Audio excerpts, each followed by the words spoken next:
Hello and welcome to Travel Africa Guide. I'm Steve Blacknell. Now, I don't know about the part of the world you're in, but we've had some great sunny days in London here in the UK. And when the sun comes out, you think, hold on, I'm ready for a holiday. But not just any holiday, but a holiday in Africa.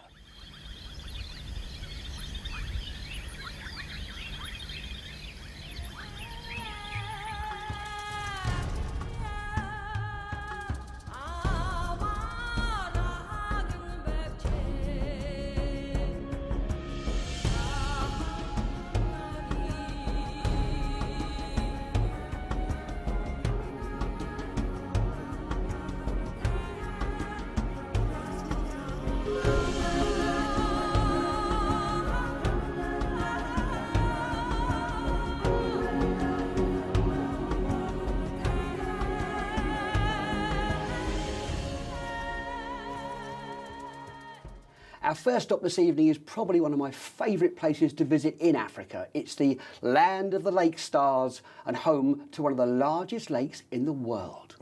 Malawi is one of Africa's most beautiful countries, and it's perfect for holidaymakers who wish to experience the unrivaled combination of lake, landscape, wildlife and culture.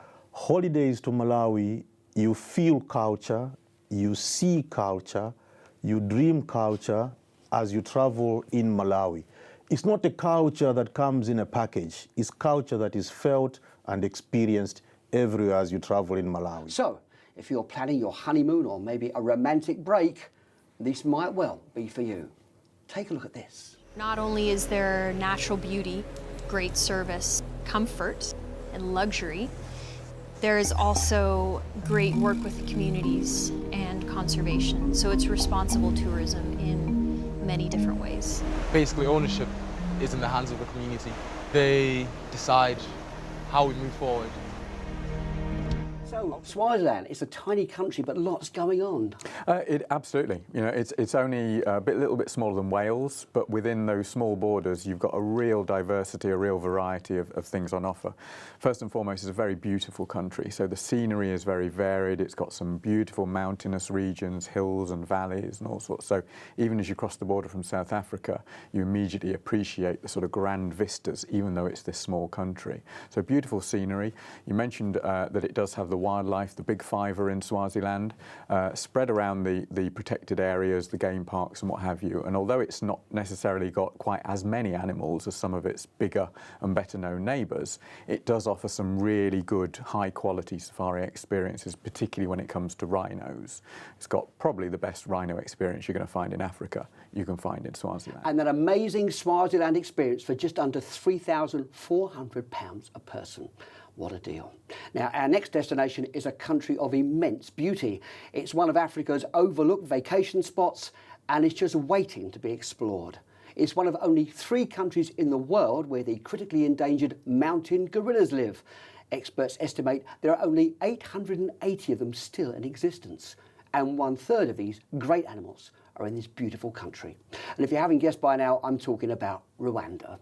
Now, savvy travellers have been going to Rwanda for years to see the country's stunning gorillas.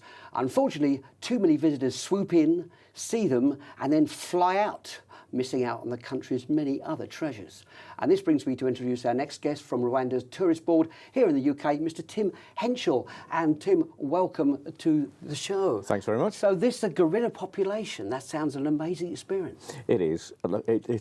It can sound a real cliche. It's a life-changing experience. But I can tell you, you can prepare yourself for it. You can think this is going to be a highlight. It really is. Very, very special. You're just with them for 1 hour, but it really is a very, very moving and memorable moment.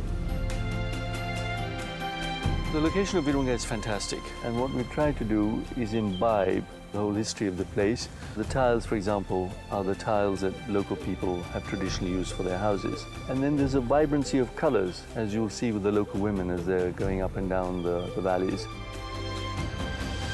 This place is an eco lodge. When people come here, they get different from what they are used to at their homes. But of course, it's also the ideal tracking base when you go and see the gorillas. So all you have to do is very simple. Get on the phone, give us a call and we'll be more than happy to get you on your way to your next holiday. Shane, thanks very much. And to all our guests, this is Steve Blackwell saying we'll see you next time on the Travel Africa Guide.